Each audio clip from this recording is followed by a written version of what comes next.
Unraveling the Mystery, Clarity in Passive Voice. Hello there, fellow language enthusiasts.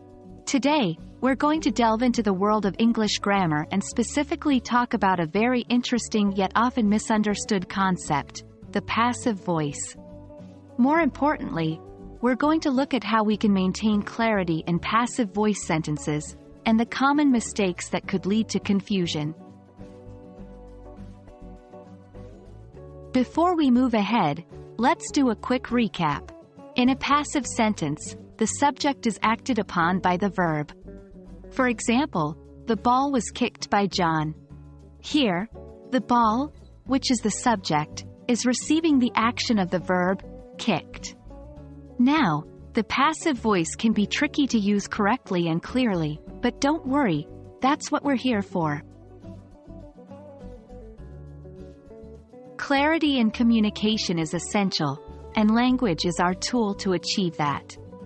When we use the passive voice, we need to be extra careful to maintain clarity. Why is this so important?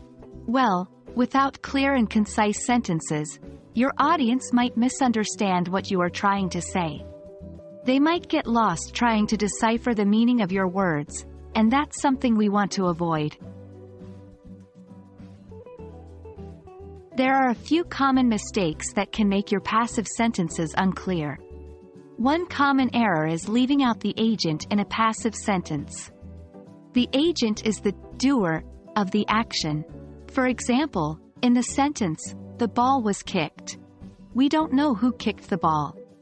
When the agent is relevant to the context or the meaning of the sentence, it's important to include it.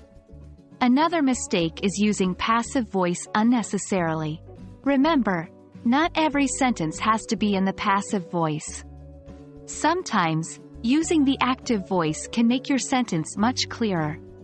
For example, John kicked the ball is much clearer and more straightforward than the ball was kicked by John.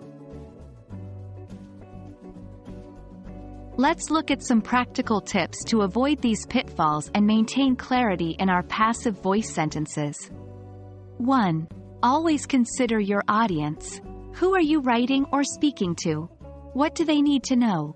If the agent of the action is important to them, make sure to include it. 2. Keep it simple. Don't overcomplicate your sentences. If you can say it in fewer words or in the active voice without changing the meaning, do it. 3. Context is key. Make sure your sentence fits into the overall context of your message. Don't use passive voice just for the sake of it.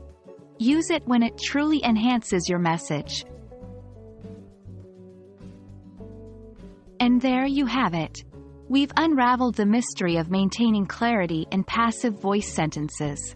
Remember, it's all about being mindful of your audience, keeping things simple, and considering the overall context. We hope you found this discussion helpful and informative. Keep practicing, and soon, using the passive voice effectively and clearly will be a breeze. Happy learning, and until next time.